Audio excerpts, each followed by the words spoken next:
Il n'y a pas quelque chose sur cette terre qui commence, qui finit pas. Et cette année-là, c'est le terminus de ce régime sanguinaire et dictatorial. Il faut que vous le sachiez. Cette année 2000...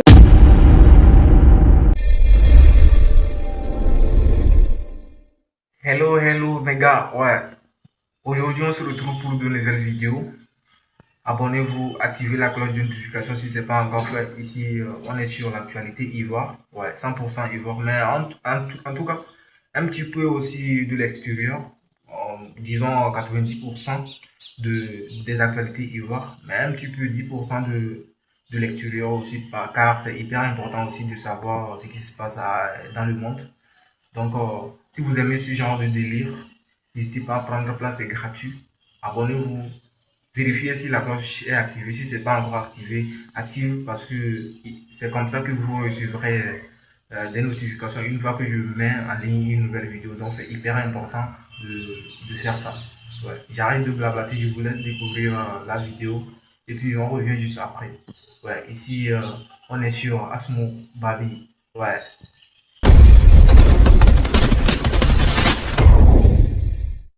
Il n'y a pas quelque chose sur cette terre qui commence, qui finit pas. Et cette année-là, c'est le terminus de ce régime sanguinaire et dictatorial. Il faut que vous le sachiez. Cette année 2025, c'est la fin. Voilà. Donc, avant de passer au sujet qu'on n'a pas encore abordé, vous avez vu dans la presse les félicitations de l'Union africaine, de la CEDEAO. Tout ça là, c'est de la comédie. Ils étaient là, ils étaient observateurs.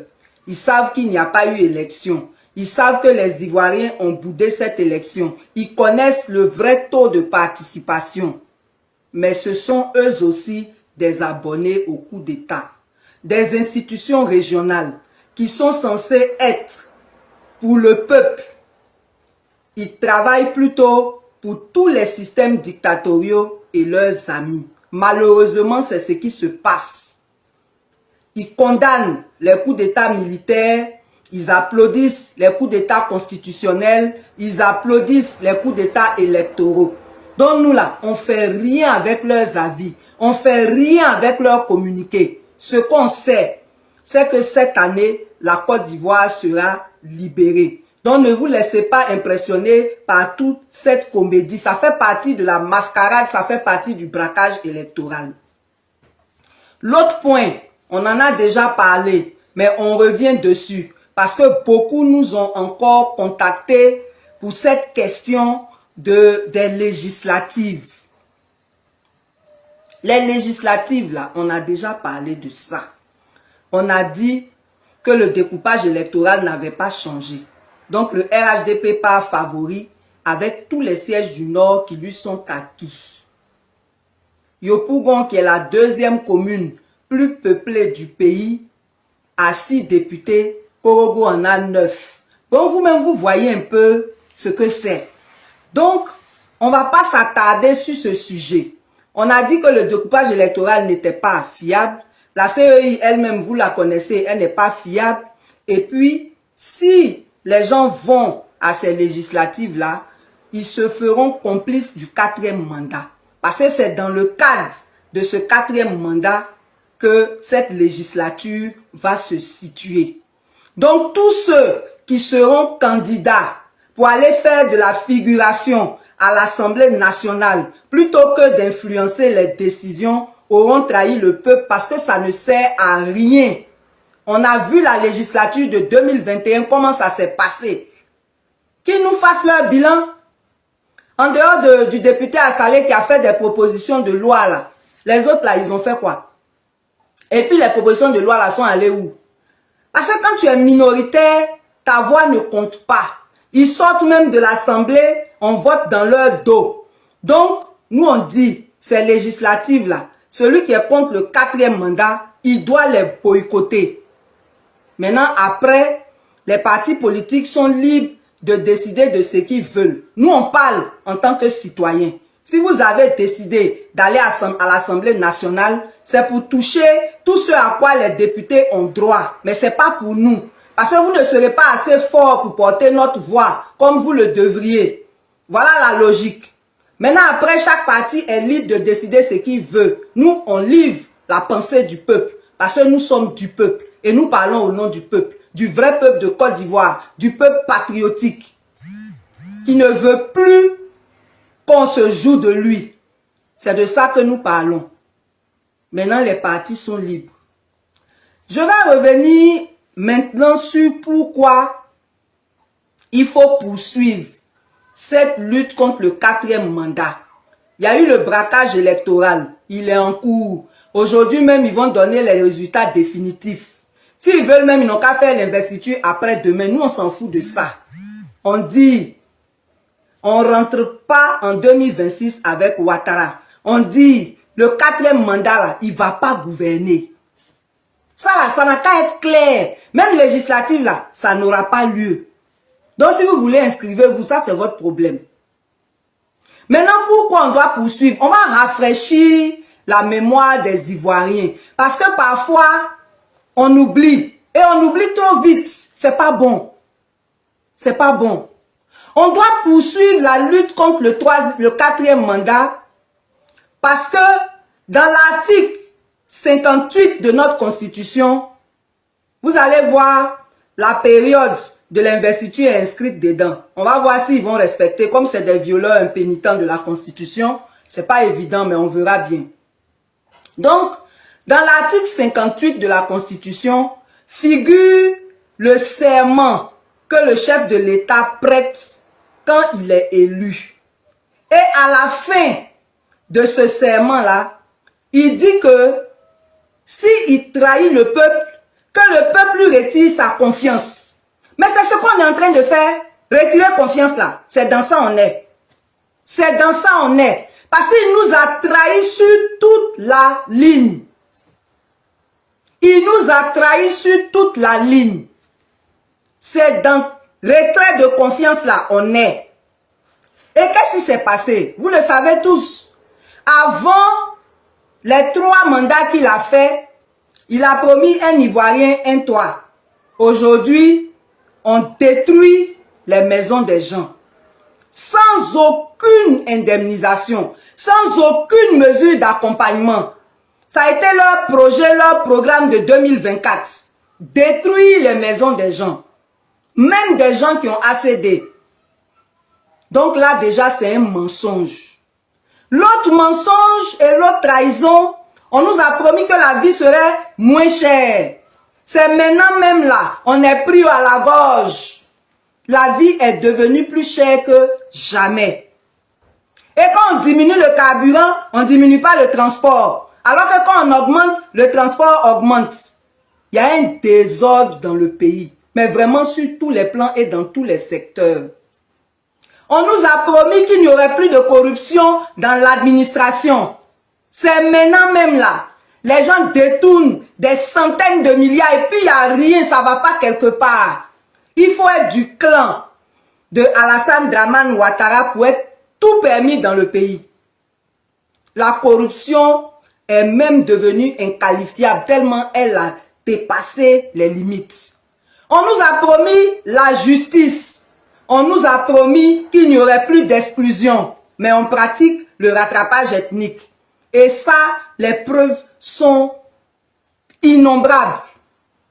Donc vous voyez, c'est un monsieur qui ment. Il a trahi le peuple. Et quand il trahit le peuple, la Constitution dit qu'on doit lui retirer notre confiance. Il n'y a plus de justice en Côte d'Ivoire. On fait les choses selon le bon vouloir de Alassane Dramane Ouattara. Si lui il dit qu'il t'arrête aujourd'hui, il t'arrête. Même s'il n'y a pas de preuves, ce n'est pas un problème. La présomption d'innocence n'a plus de valeur dans notre pays. La justice est à la solde de l'exécutif. C'est tout ça la trahison. Mais le plus grave, c'est que lui-même le plus grand terroriste là, c'est nous, il accuse d'être terroriste. Mais c'est grave. C'est lui le terroriste. C'est lui qui était derrière tous les coups d'État qui ont eu lieu dans ce pays. Et c'est le même qui utilise la violence contre le peuple de Côte d'Ivoire. Le hors-la-loi là, il est terroriste. Donc c'est lui le terroriste. Il ne respecte pas la Constitution. Celui qui pratique la violence là, c'est le terroriste. Parce que les gens veulent user de leur droit constitutionnel qui est de manifester pacifiquement et on leur oppose la violence, on leur oppose l'emprisonnement, on leur oppose la mort et on accuse l'opposition. C'est le monde à l'envers. Celui-même qui agresse là, il dit que c'est lui on a agressé. C'est quelle affaire? Donc le plus grand terroriste du pays là, il s'appelle Alassane Dramane Ouattara. Un terroriste ne peut pas diriger notre pays. Un menteur ne peut pas diriger notre pays. Quelqu'un qui a trahi le peuple ne peut pas diriger notre pays. C'est aussi simple que ça. C'est aussi simple que ça. Vous allez mentir, vous allez nous insulter, mais vous n'allez pas nous empêcher de dire la vérité. Nous, on est pour la vérité, on est pour la justice. Ce qu'on attend de vous, c'est que vous démontriez que nous, on ment. Mais comme c'est vous les menteurs, vous n'avez pas d'argument, vous restez dans les mensonges. Mais nous, on dit, on veut récupérer notre pays, on va récupérer notre pays, et c'est en 2025 que ça va se passer. Vous avez trahi la Côte d'Ivoire. Pendant 3 mandats, vous n'avez pas tenu vos promesses. Donc, il faut partir, c'est tout. Mascarade d'élection, là, nous, on fait rien à ça. Vous allez partir, et vous allez partir cette année. C'est de ça qu'il s'agit. Donc, on veut demander à tous les Ivoiriens, à tous les vrais patriotes, de participer à tous les mots d'ordre et toutes les actions qui doivent déboucher sur le départ de ce tyran, qui doivent déboucher sur le départ de ce dictateur. C'est pour cela que même si on n'est pas d'accord avec la décision de l'opposition d'aller aux législatives, on est d'accord avec l'opposition qu'il faut qu'il n'y ait pas de 4e mandat. C'est pour cela qu'on va vous encourager à vous préparer pour la marche du 8 novembre. La marche du 8 novembre que l'opposition organise. Seulement, il faut que cette marche-là, elle soit éclatée. Parce que les sanguinaires, les terroristes qui nous dirigent là, c'est ce qu'ils attendent pour tuer les gens, pour emprisonner les gens. Donc si on donne un seul itinéraire, ils vont nous attendre là-bas pour encore nous tuer, pour nous accuser nous-mêmes. Donc, il faut que ce soit éclaté. Il faut que ce soit éclaté. Et il faut que les dispositions soient prises pour protéger les marcheurs. La légitime défense est légale. On a dit marche pacifique, on marche les mains nues, on vient, on nous tue. Il faut que des dispositions soient prises pour protéger les marcheurs. Pour qu'en cas d'agression, on soit en situation de légitime défense. Donc, citoyens, citoyennes, chers compatriotes, c'est notre responsabilité à nous tous de défendre notre pays et de libérer notre pays. Donc, que ce soit l'opposition, que ce soit le CCRC, quand on lance un mot d'ordre là, chacun doit faire sa part. La première part, c'est la prière, parce que tout se décide dans le spirituel. J'espère que vous continuez avec les libations. Il faut que la terre de Côte d'Ivoire refuse de boire le sang des Ivoiriens et qu'elle engloutisse tous les ennemis de la Côte d'Ivoire. Il faut faire les prières. La deuxième participation, c'est dans l'action, pour ceux qui peuvent. Boycotter tout ce que vous pouvez boycotter. Chacun à son niveau doit agir quelque part. La troisième chose, c'est de soutenir la résistance. Nous menons cette résistance en comptant sur les citoyens. On ne compte sur personne d'autre que les citoyens. C'est pas un parti qui nous finance, c'est pas un homme politique qui nous finance, c'est le peuple. Et c'est ça qui nous rend forts. Et c'est ça qui nous rend plus déterminés. Quand on voit que le citoyen lambda donne ses 200 francs, on a le devoir de réussir cette mission. Et on réussira. Et vous-même, vous verrez. Donc, j'encourage tout le monde à prendre cette disposition pour le 8 novembre. On doit faire des marches éclatées. On doit faire des marches éclatées.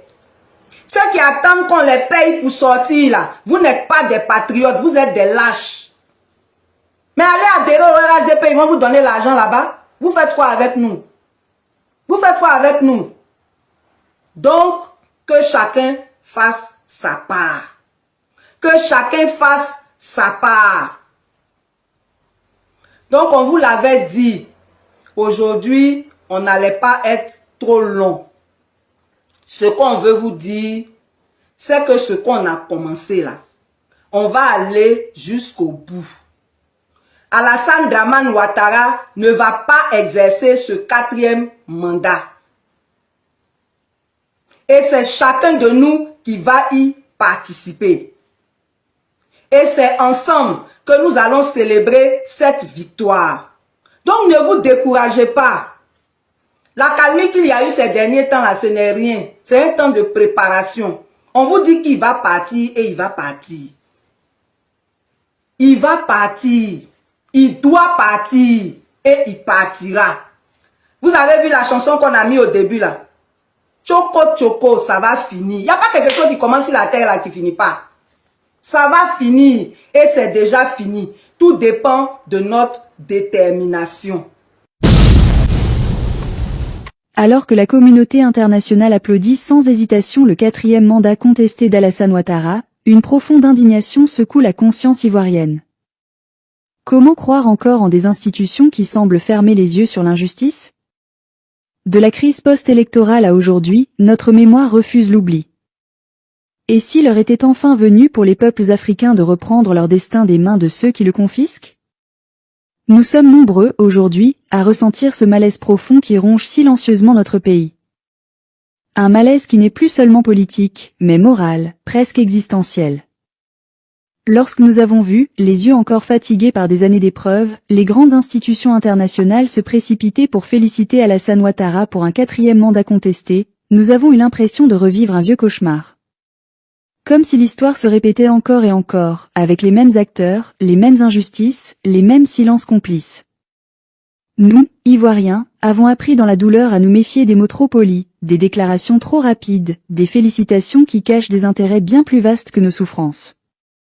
Quand l'ONU, la CEDEAO, l'Union africaine, toutes ces institutions censées défendre la démocratie, la justice, la stabilité, valident un processus politique que tant d'Ivoiriens considèrent comme un passage en force, alors comment ne pas se sentir trahi? Comment ne pas entendre, au fond de nous, ce murmure amer qui nous dit, encore une fois, ce n'est pas la voix du peuple qui compte, mais celle des puissants. Pulchérie Ballet a dit tout haut ce que beaucoup d'entre nous pensent en silence. Elle a dénoncé cette normalisation de l'inacceptable, cette manière qu'ont les institutions internationales de s'accommoder de tout, tant que cela sert leurs équilibres géopolitiques. Et, dans son cri, nous avons reconnu le nôtre, celui d'un peuple qui n'en peut plus d'être spectateur de sa propre histoire. Car la vérité, la nôtre, c'est que nous vivons avec les cicatrices de 2010 au 2011. Nous savons ce que signifie l'injustice internationale. Nous savons ce que c'est que de voir un président, Laurent Gbagbo, arrêté, humilié, envoyé à des milliers de kilomètres, pendant que ceux qui ont contribué à l'effondrement du pays restaient indemnes.